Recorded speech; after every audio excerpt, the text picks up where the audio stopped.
of the era. What made Brown Sugar such a powerful way to open Sticky Fingers? Well, Brown Sugar kicked off the Rolling Stones' 1971 masterpiece, Sticky Fingers, with an audacity that still feels shocking today. This wasn't just a great rock song, it was deliberate provocation, a hard rock sexual tour wrapped in racial and historical imagery that pushed every boundary the early 70s had to offer. The song opens with that instantly recognizable guitar riff from Keith Richards, a descending pattern that sounds like trouble walking down the stairs. And from the first note, you know the Stones aren't interested in playing it safe.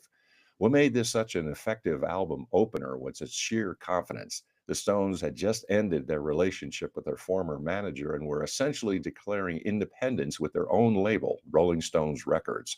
They needed to make a statement, and Brown Sugar delivered that statement with a sledgehammer.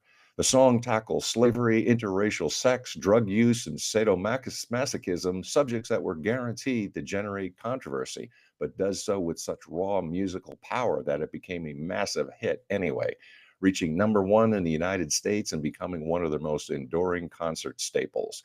The production, handled by Jimmy Miller, gives the track a swampy, bottom heavy groove that was perfect for the emerging FM radio format where album tracks could breathe. Charlie Watts's drumming pushes and pulls at the beat, creating a tension that never quite resolves, while Mick Jagger's vocals alternate between a sneer and a howl. The backup singers add gospel influence calls and responses, creating this fascinating tension between the sacred and the profane that the Stones had been exploring throughout their career. Critics at the time were divided. Some praised its raw energy, while others condemned its subject matter, but the song's impact was undeniable. Looking back from today's perspective, the lyrical content might be lamented by the woke crowd, but it deals with slavery and racial dynamics in ways that were fine for us back in the day. But now it makes modern listeners uncomfortable. As an opening track, Brown Sugar told you everything you needed to know about Sticky Fingers. This was going to be raw, real, uncomfortable, and essential. The song's cultural impact extended beyond the album itself to become a blueprint for how rock bands could address controversial subjects through musical swagger rather than political correctness. Bring back the 70s. In conclusion, Brown Sugar demonstrated that opening tracks could be confrontational rather than inviting, establishing a tone of danger and controversy that made everything that followed feel more urgent and alive. Moving from controversy to pure pop craftsmanship, how did Band on the Run work as the opening track?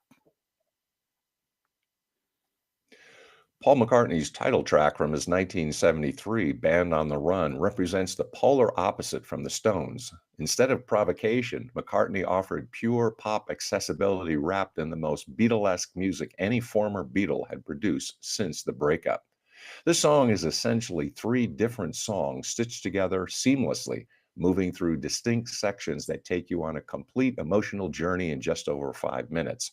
The opening is deliberately ominous, with McCartney singing about being stuck in prison, creating tension and unease. Then the song explodes into its main section with that instantly memorable guitar riff and the line, band on the run, transforming from claustrophobia to freedom in a single musical moment. Finally, it shifts into a triumphant finale that feels like pure celebration. As an album opener, this structural ambition told listeners they were getting something substantial, not just a collection of 3 minute pop songs. McCartney's layered vocals on instruments were treated with meticulous care, creating a rich, full production that rivaled anything he'd done with the Beatles. The guitar solo that erupts in the middle section, played by McCartney himself, has that melodic quality that characterized his best work. It's not just technical display, it's a sing along melody that lodges in your memory.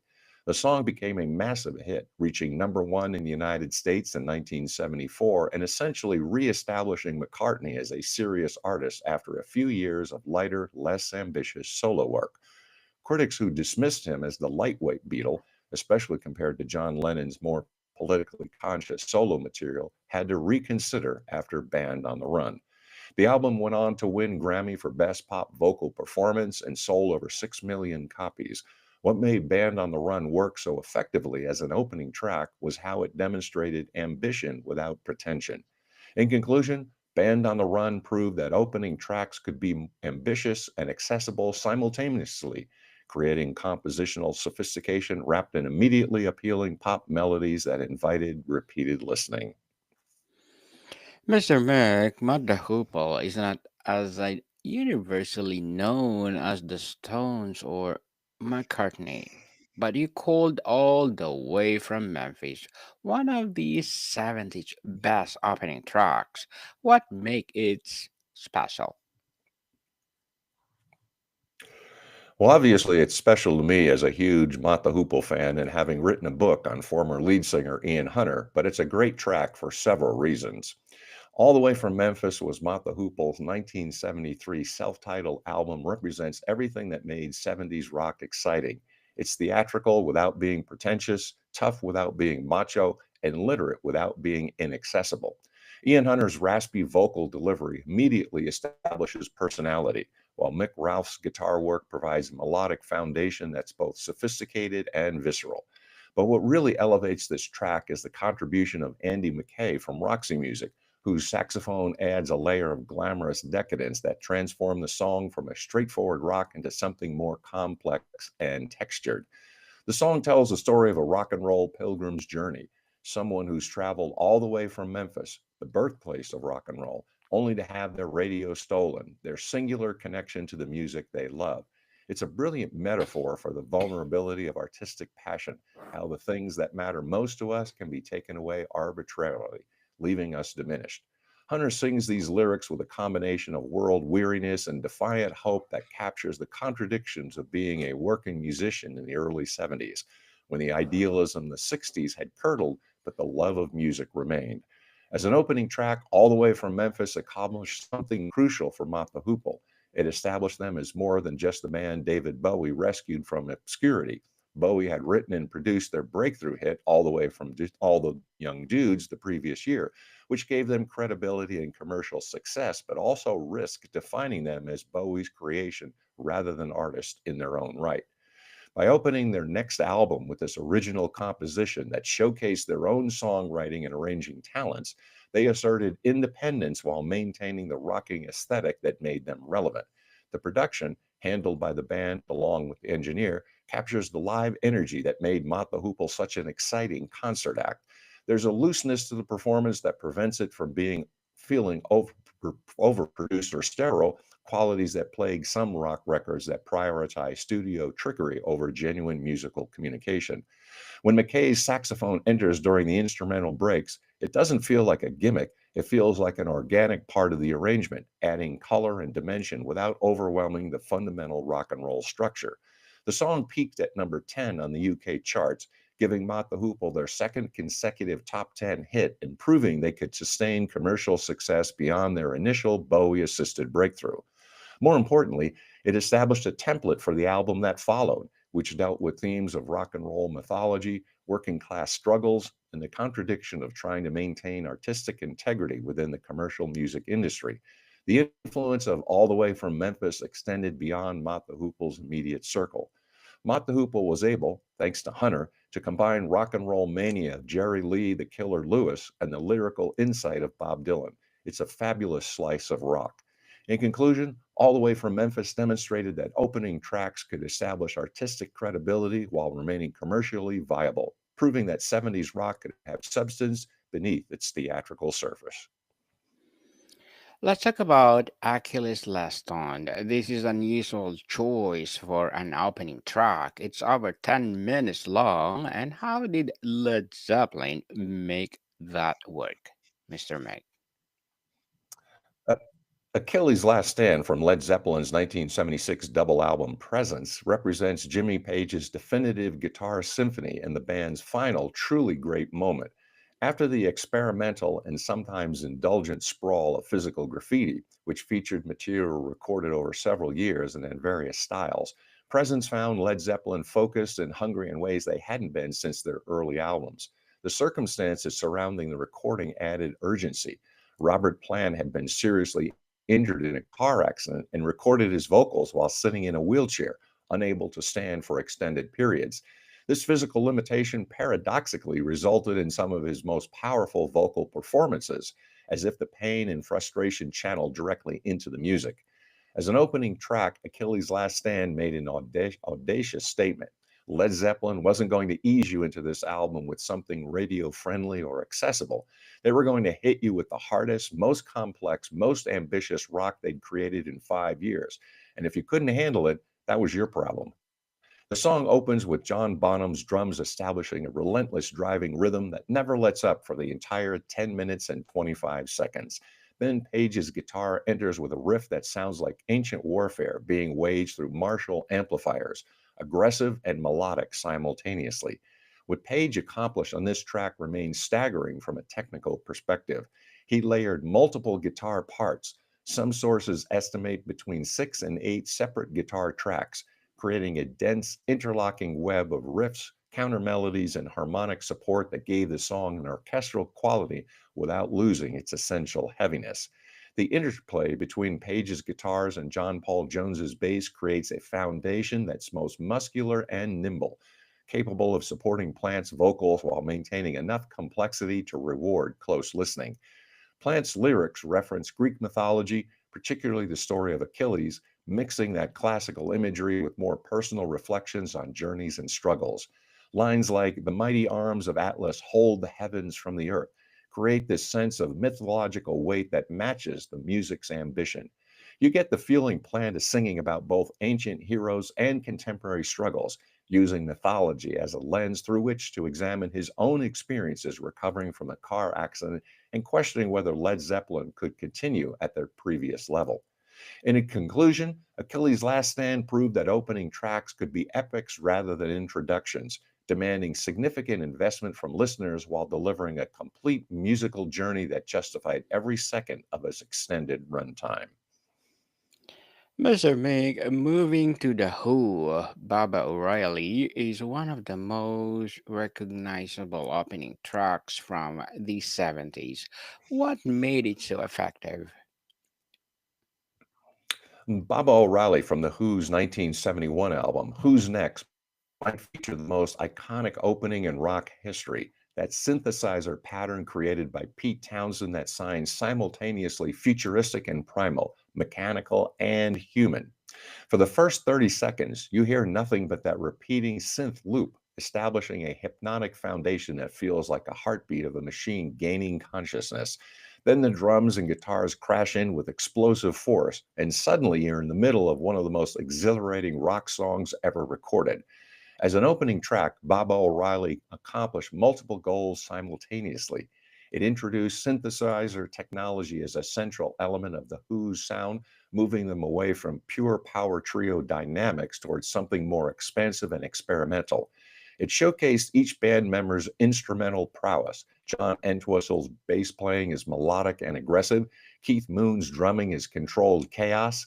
Townsend's guitar work is both rhythmic and melodic, and Roger Daltrey's vocals combine power with vulnerability.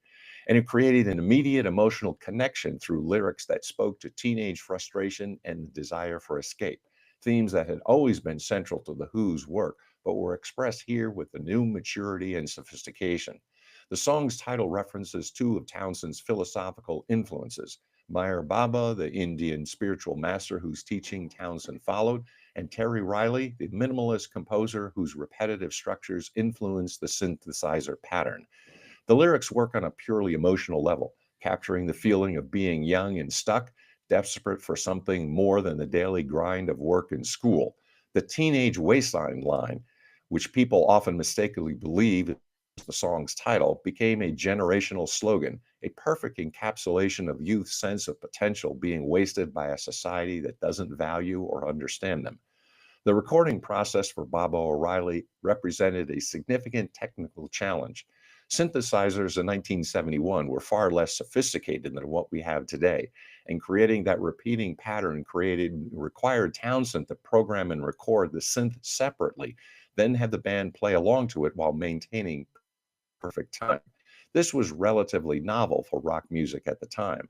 Electronic repetition combined with human performance, merging the mechanical precision of technology with the emotional immediacy of rock and roll. The song reached only number 44 on the Billboard charts when released as a single in edited form, but its cultural impact far exceeded its commercial performance.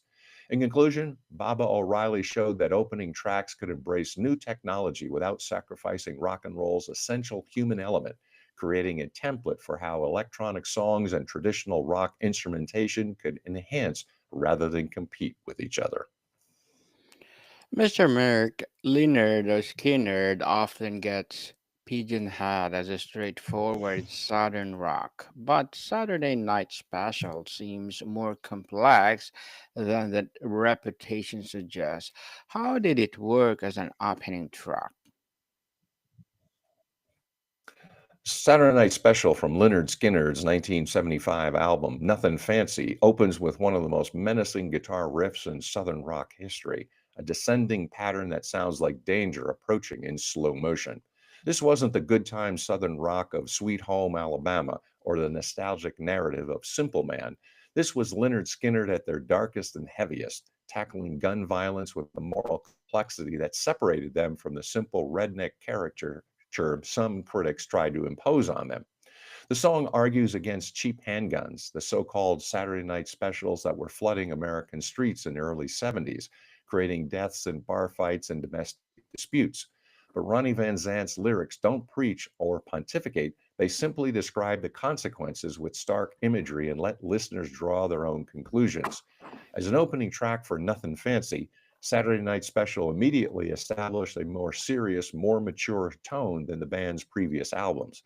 Leonard Skinner had achieved massive commercial success with their first two albums, especially the breakthrough single Sweet Home Alabama, but they didn't want to be locked into being the Southern rock party band. They wanted to prove they could tackle serious subjects without losing the musical power that made them popular in the first place. The instrumental performance on Saturday Night Special represents Leonard Skinner at their tightest. The three guitar attack of Gary Rossington, Alan Collins, and Ed King creates a layered wall of sound that's both precise and aggressive. Each guitarist plays distinct parts that interlock to create the overall texture, a technique the band had been developing since their early days playing endless club gigs in Florida. The rhythm section of Leon Wilkerson on bass and Bob Burns on drums provides a foundation that's rock solid but never mechanical, maintaining the swing and groove that distinguish Southern rock from harder edge metal or punk. Van Zant's vocal delivery on this track showcases his ability to sound conversational and commanding simultaneously. He's not shouting the message or overselling the emotion. The chorus, Mr. Saturday Night Special, got a barrel that's blue and cold, personifies the weapon, making it seem almost alive, an active participant in violence rather than passive cool. It reached number 27 on the Billboard charts, a respectable performance for such an uncompromising track. The band's willingness to tackle controversial subjects while maintaining their hard rock foundation distinguished them from peers who either avoided politics entirely or approached it with less menace and nuance. In conclusion, Saturday Night Special proved that Southern rock opening tracks could combine crushing musical power with social commentary, challenging stereotypes about both the genre and the region while delivering one of the decade's most menacing performances. Mr. Meg Patti Smith Group's Gloria feels like it comes from a completely different universe than Southern Rock or Led Zeppelin. How did it function as the opening track? Gloria from Patti Smith's group's 1975 debut album, Horses, represents one of the most audacious opening tracks in rock history, beginning with spoken word poetry before transforming into a punk rock reimagining of them's 1965 guitar rock classic. Smith's opening declaration, describing Jesus and his relationship to rock and roll, immediately established that this wasn't going to be a conventional rock music. This was beat poetry colliding with CBGB punk attitude, Greenwich Village bohemianism channeled through three-chord primitivism. High art meeting low culture in ways that made both more vital. The genius of using Gloria as the musical foundation was that Smith took a song already embedded in rock and roll consciousness and completely transformed its meaning and emotional context. While Van Morrison's original with them was straightforward teenage lust barely disguised as romance, Smith's version spurned the narrative. changing the gender dynamics and adding layers of literary and spiritual reference that turned a simple rock song into something far more complex. As an opening track for Horses, Gloria announced several things simultaneously. Patti Smith was a serious poet who happened to be working in rock music. She was connected to rock history, but willing to subvert it, and she wasn't interested in playing by anyone's rules about what female rockers were supposed to sound or be like. The production, handled by John Cale of the Velvet Underground, was deliberately raw and unpolished. Cale understood that Smith's power came from immediacy and authenticity, not studio perfection. Lenny Kaye's guitar work particularly embodied an aesthetic. His playing was more about texture and atmosphere than technical display, creating space for Smith's words rather than competing with them. The spoken word opening section set Smith apart from every other rock vocalist of the era. While Robert Plant was wailing about mythology and Mick Jagger was sneering through sexual innuendo, Smith was reciting poetry that referenced everything from French symbolism to street level New York realism. This approach connected rock music to broader artistic traditions, suggesting that punk could be intellectual without being pretentious, that you could reference high culture while maintaining raw emotional power. The New York punk scene that Smith helped establish, alongside television, Talking Heads, and the Ramones, valued this combination of artistic ambition and stripped down musical approach. Smith's vocal delivery becomes more urgent and physical, demonstrating her range from contemplative recitation to raw rock shouting.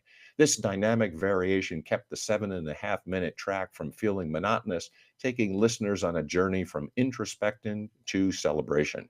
The track also demonstrated punk's relationship to rock history. Unlike some punk bands that rejected everything that came before, Smith embraced rock's past while twisting it into new shapes. She loved the Stones, the Doors, and Bob Dylan, but she approached their influence as raw material to be transformed rather than templates to be copied. In conclusion, Gloria showed that opening tracks could be radical artistic statements that challenge not just musical conventions, but cultural assumptions about poetry, gender, and what rock and roll could express when freed from commercial constraints. Mr. Mick, let's end with something completely different. Steely Dan's Bodhisattva. How does his sophisticated jazz rock opener compare to the raw power of the other tracks were discussed? Bodhisattva from Steely Dan's 1973 album, Countdown to Ecstasy, represents the opposite end of the spectrum from punk primitivism. This is rock music for people who appreciated complex jazz harmonies, intricate arrangements, and instrumental virtuosity. The song opens with a guitar riff that sounds deceptively simple but contains sophisticated chord voicings, immediately establishing that Steely Dan operated on a different level of musical complexity than most rock bands. Donald Fagen and Walter Becker, the masterminds behind Steely Dan, were perfectionists who approached rock music with jazz musician sensibilities, valuing technical precision and harmonic sophistication without losing sight of creating songs that actually rocked. As an opening track, Bodhisattva served notice that Countdown to Ecstasy would be more adventurous and less commercially calculated than their debut album, Can't Buy a Thrill, which had given them a top 10 hit with a more accessible song about a radio station. This was Steely Dan embracing their jazz rock fusion tendencies, incorporating extended instrumental sections that showcased the ridiculous talent of the guitarist, Denny Diaz and Jeff Skunk Baxter. The guitar interplay between Diaz and Baxter on this track is extraordinary. They weave sound around each other, trading melodic ideas, creating counterpoint that both technical, stimulating, and viscerally exciting. This wasn't just technical showing off, it was musical conversation, two highly skilled players pushing each other to greater heights. The rhythm section of Fagen on keyboards, Walter Becker on bass, and Jim Hodder on drums provided a foundation that could shift from straight ahead rock to more complex time signatures without calling attention to the transitions. This rhythmic flexibility gave Steely Dan enormous range. They could sound like a bar band one moment and a jazz combo the next, often within the same song. The title references Mahayana Buddhism's concept of enlightened beings who postpone their own transcendence to help others achieve enlightenment, suggesting that Fagen's lyrics were operating on a more intellectual level than typical rock fare. The words blend spiritual seeking with cynicism about American consumer culture, a combination that became Steely Dan's trademark approach. Fagan sings about someone seeking enlightenment but struggling with the discipline required, a theme that resonated with 70s seekers who moved beyond 60s idealism but hadn't found satisfying alternatives. Lyrically, the song manages to be both reverent towards Eastern philosophy and skeptical about Americans' ability to genuinely gauge with traditions they barely understand. This intellectual complexity distinguished Steely Dan from both the earnest spirituality of bands like Yes and the complete dismissal of anything transcendent by punk cynics. Commercially, Bodhisattva was never going to be a massive hit. It was too complex, too long, and too jazz influenced for mainstream radio formats that preferred simpler structures. But as an album opener for a band targeting a more sophisticated audience, it worked perfectly. Countdown to Ecstasy reached number 35 on the Billboard album charts. While that was lower than their debut, it established Steely Dan's artistic credibility. In conclusion, Bodhisattva demonstrated that opening tracks could showcase musical virtuosity and intellectual complexity without sacrificing rock and roll energy, proving that sophistication and excitement weren't mutually exclusive qualities. So, Mr. Merrick, how do we sum up this look at the top opening tracks? The opening tracks we've explored today represent the incredible diversity and ambition of 1970s rock music. From the Rolling Stones' controversial swagger to Patti Smith's punk poetry, from Led Zeppelin's epic guitar symphonies to Steely Dan's jazz rock sophistication, these songs announced their albums with an authority and established moods that everything followed had to live up to. What united these disparate tracks was confidence. Each one believed absolutely in its own vision and refused to compromise or ease listeners into the experience. They kicked down doors rather than knock politely, demanding attention and rewarding it with some of the most vital music the decade produced. The art of the opening track has perhaps lost somewhat in the streaming era when albums are no longer experienced as complete artistic statements and playlists replace carefully sequenced record sides.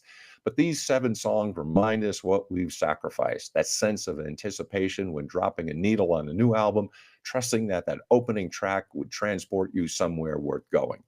In conclusion, whether through raw power, sophisticated craftsmanship, or revolutionary attitude, these opening salvos from the 1970s remain as powerful today as when they first exploded from speakers half a century ago, proving that truly great music transcends its era to become timeless. Indeed, and thank you, Mr. Mink, for sharing your knowledge of the 1970s rock album announces itself not with a gentle introduction, but with a declaration of intent. This was a decade where the opening track became an explosive art form, concentrated blast designed to seize the listener by the color and the define of the entire sonic journey to come. So, Mr. Mike, would you like to plug in something? So, thanks for the opportunity. Yes, connect with me on LinkedIn. Write the book, Grow the Business. GMIC, the Dr. Digital Smith, PhD. Also, listen to a couple volumes on what I have on Amazon, On Track, Ian Hunter, and Burning America. And also listen to the Dr. Digital podcast. Yes, people, let's support Dr. Meg, the Dr. Digital. And please do listen to our baby podcast, Mental Health 101. Mental Health 101 is created to empower our mental health awareness. So, Mr. Meg, thank you so much for your time. Thank you, my friend. Until next time, stay afloat. Bodycom people, see you soon.